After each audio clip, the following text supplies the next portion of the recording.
But Indonesia want to get that ball rolling from the start. Philippines with their draft, multi-dimensional, playing around the dive, and even the front to back with their range. And Indonesia doing the same. Let's jump into the land of dawn for game number 1. Just like that, ladies and gentlemen, we are underway. Both junglers seem to be prioritizing clearing with that Demon Slayer emblem, but right now, it seems like Taz will be alone, and that will mean that he will be clearing a lot less faster compared to Del Rosario.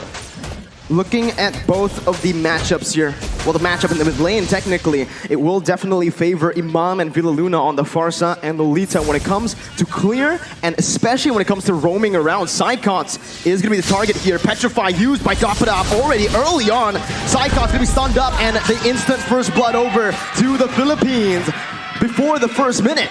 Level 2 roam, and this is the danger of that Farsa with the wings by wings. This is where Hijime on that lead cannot really match that speed, that rotating potential. And with that lead, now that sets the tone for the EXP lane as Hijime gets taken very, very low. He needs to respect the burst potential. You can see the curveball already from Philippines. Usually, if you take a look at their matches from yesterday even, they always rotate around that gold lane early on. We saw that Oppi was picked up against Soriano with the same kind of strat, with again Imam rotating with the wings by wings over to the gold lane. The curveball set was, again, you think we're going to go to the gold lane, but we instead go to the XP lane. And that just kind of that was the moment where they were able to outsmart Indonesia early on. We'll see if this continues here, but both teams are opting to play it passively early on. They don't really want to look for anything too aggressive. But Del Rosario and Depada already able to actually steal away a creep in the jungle from Taz. Taz already slightly behind, but the retribution battle is where this Akai Pake actually has advantage in the mid lane. Already pressure being exerted, knowing that the turtle needs to be contested. Taz is looking for a bit of intel, a bit of a momentum. And if Psychots can come in and participate here with his ultimate, that Black Dragon Clone is a big zoning tool. And it seems like the Philippines are opting to just let it go. Mid control was won by Indonesia right now, but that's going to be the retribution from Taz to secure the turtle. Top side of yours Bastion with a real world manipulation, and that's going to be Dreams flickering forward, finding Villa Luna, picking up a double kill for the roamer from Indonesia. What a turn of events right here. Letting go of the turtle, going for the topside play, but still falling short as Indonesia actually makes a play. Del Rosario is stuck in a 1v1, but it's a retribution battle, and actually Taz comes out on top. Without the retribution, Taz plays it really well with that heavy spin. He was trying to buy time to get that retribution cooldown back, but he didn't even need it. He was able to steal it away. Now, 2 minutes in, Arashi, again, we need to talk about that. Indonesia opted to play around the turtle, getting the turtle onto their hands. Philippines, they opted to rotate, maybe even trade in the gold lane, but they weren't able to find any kills. It's because they don't have a lot of combos, but look at here, Taz getting bursted down. Gonna be taken down here by the damage from Imam. Del Rosario tanking a whole lot. Pops out of Appraiser's Wrath as Dreams is gonna be stunned up. They're looking for more right now. Dreams gonna be collapsed on as Tapada rotates as well. It's that ultimate bonding experience already in the 3rd minute. They're grouping up. And it's that speed that the Philippines can use to outmaneuver Indonesia. When going gets tough and the combos come in from Indonesia, the Filipinos have speed in their hands and they are using it again in the top side. But fortunately, Branz will not be targeted just yet. The waves, as you can see, is what is important here. If the Filipinos can use this wave pressure to actually roam around faster, it doesn't even matter if the Indonesians have superior engage.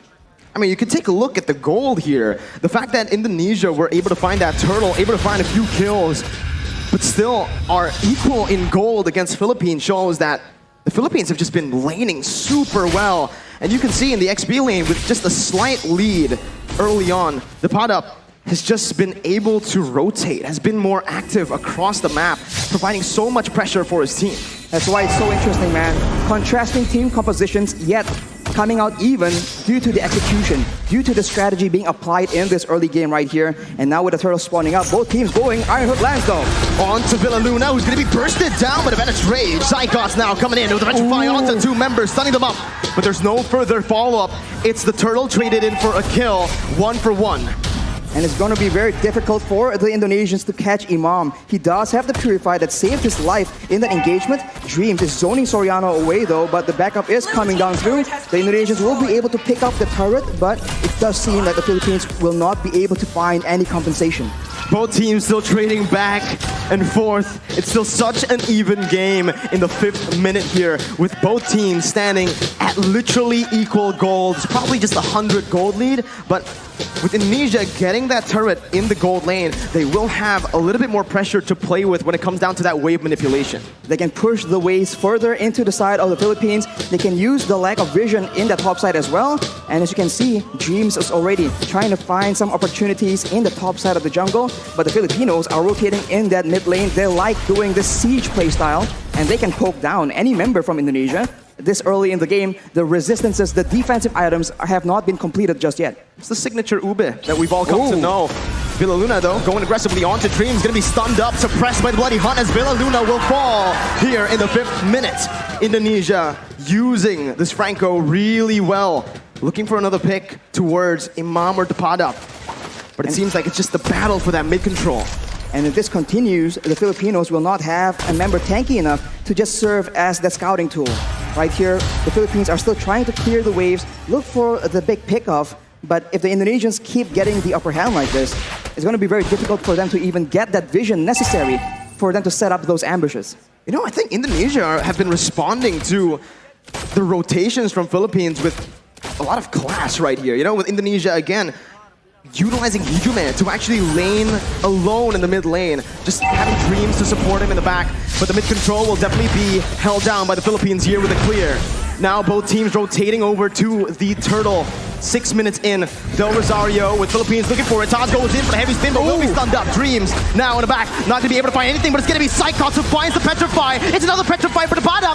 Now in a 1v5, it's Psychots who's going to be taken down. Both of the XP laners falling down. Del Rosario going to be there in the front, but it's an amazing hook over from the side of Dreams. Del Rosario taken very low. The damage coming in to support that, but it will not be enough. It's just a 1-4-2. Indonesia again with a bit of a lead, but the Turtle did go to the hands of Philippines.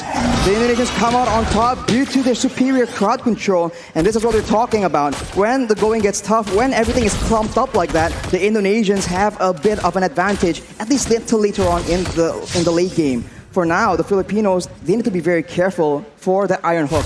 Dreams has been very, very smart in waiting for the right opportunities, and we'll look at this fight right here, where both EXP laners are able to zone away their respective teams, but afterwards, the damage potential and this amazing hook from Dreams is able to get Indonesia that advantage in that fight. There's so much pressure on the shoulders of Philippines.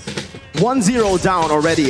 If Indonesia wins this, it's match point. They only need one more game after to secure the victory in this grand finals. So the pressure is on for Philippines as the Iron Hook will be cancelled out there by Villa Luna. Now it's Indonesia who are looking to get that mid turret. They're looking to get that mid turret, and they have pressure on the side lanes as well. So the jungle is no longer safe for Del Rosario to start farming into, and without any tanks available, as we mentioned earlier, it's going to be very difficult. Branz with the Nibiru's Passion, that's a lot of damage, but that's his conversion coming in from the Philippines. That's a taunt coming in. Hijume going to be bursted down by the pod up in the back with the help of the Feather Airstrike. A 1-for-0 right now, but Indonesia, they choose to back away, not wanting to go for a 4v5. 5 seconds for the Lord, and Philippines will need to go for this right now with a man advantage. The adjustment coming in from the Philippines is so good right now. They are a team that wants to go front to back, but given the right circumstances, they understand that they can flank around and actually catch the backlines from the Indonesia off guard, but that is what Teams is able to do with the Iron Hook. A beautiful Feather Airstrike there to save Villa Luna, but now Psychots jumps in with the Black Dragon form, able to find a Petrify, taking the kill onto Villa Luna. The pod up on the backs right now, jumping in. Branz still able to cut away. Taz dealing a whole lot right now as Del Rosario and Soriano are on to the Lord. Taz looking for the steal right now at the real world, but Blake will be able to find the 2 members immobilized. Taz versus Del Rosario as the pod up comes in. That's heavy spin, but that pod up finds the steal onto the Lord. Del Rosario now trying to back off with Taz as well. The pod up still coming in, providing that escape for Del Rosario. And Philippines come out on top. They're on the back foot, but they find the fight that they require, and Dap with that Benedetta, just so good, zoning everyone away and somehow, some way, securing that turtle as well. We'll see that the real manipulation has been fought by Hijumi here to zone the Filipinos away. But the Paddock doesn't care. He keeps going for it, and Del Rosario is able to occupy everyone else, and that dive advantage, that backline vulnerability is showing for the Indonesians. It was super risky, Arashi. I feel like, again, they wanted to just chain their damage together. The pot up with the Phantom Slash and obviously the Retribution from Del Rosario. It caught Taz off guard, but again, that was a risky move because if Taz has read that, they would have been able to find that kill onto the Lord. The pot up, again, just dealing out that damage. He's actually doing a lot here, poking even against Indonesia where he should be just that backline threat. He is able to literally burst down Branz to half HP in the beginning of every fight. And when you're that low against a Farsa, against a Leslie, it makes it very difficult for you to have any impact at all in these big team fights. And look at that. One bolt from the Feather Airstrike is able to chunk Hijumi down to half HP. That is what the Indonesians are dealing with right now. And in contrast, Hijumi has finished his glowing wand, so the poke game, the DPS is higher. But if the Filipinos can get the burst early on, it won't matter. The tides have turned. Now it's Philippines with the lead. More pressure to play with around that mid lane as well with the tier 1 taken down. Indonesia are going to find it extremely hard to actually contest for this mid control. Even though they have a lot of clear with their heroes, with the Eve and the Betrix, obviously. It's still, again, Soriano, who's going to be able to open up the map. Taz going to be caught here. A lot of damage placed onto him. The Illuminati Blast as well. Flicker forward. Taz gets out with a heavy spin. Philippines backing up, playing around still that bottom side river. They made an aggressive play there, but the Lord is not up, so the Indonesians will be able to reset and wait for the next opportunity. But you can see the difference right here. The Filipinos are the ones setting up, waiting for an engage, waiting for a chance to just burst someone down from the side of the Indonesians. Unless the Indonesians can secure those defensive items, some physical and magical defense, it's going to be very difficult for them to even be in the picture for those neutral objective contests. We're creeping in towards that late stage of the game. Let's talk a little bit about the draft, Arashi. Who has the edge when it comes to that late game for both Philippines and Indonesia? In a weird way, it does seem very even, but of course it depends on how the team fight goes. The Filipinos have true damage in their favor, and they have AoE, but a pickoff in the top lane with Branz and Dreams finding a kill to the pot up, the man that's been such an impactful player around these neutral objective takes. And just like that, you can see Indonesia circling around the Enhanced Lord, looking for it, trying to commit onto it. Without the Pad up in the picture, the Indonesians can have an easier time. They might be using this Lord to just bait out some fights. Hijumi has the Ice Queen's wand, so if the Filipinos miss position, the Indonesians can definitely capitalize unless Hijumi almost gets taken out, and now the Indonesians pop the Black Dragon for him. Del Rosario on the flank right now, jumping in, looking for the steal. Hijumi finds it, secures it for Indonesia as Villa Luna's Lumina Blast is going to be cancelled out. Del Rosario falling, Indonesia turning the game again towards their favor. 13 minutes in with the Enhanced Lord and an amazing snipe from Branz to connect onto Imam. Dreams looking for the hook once again. Villa Luna not having the shield. It is just going to be Indonesia looking for a slow push with the Enhanced Lord. They do not want to overextend. And in the long-range department here, Farsa and Leslie against a Betrix and a Eve. It's a bit funny because both have burst damage, and DPS-wise though, I think the Indonesians have it. So if they play the prolonged long-range game, I think Hijumi might just be able to do a lot more damage than Imam. But of course, it depends on what the whole team wants to do. With the Lord approaching now, with the towers falling down consistently for the Indonesians, they're waiting for an opportunity. And this is where the Filipinos have a chance to go for that massive engage to try and turn things around. Top lane. That's the Enhanced Lord marching down with the mid lane as well, coming in. Indonesia looking for that three-way push. Dreams looking for the flanks right there, looking for a pickoff.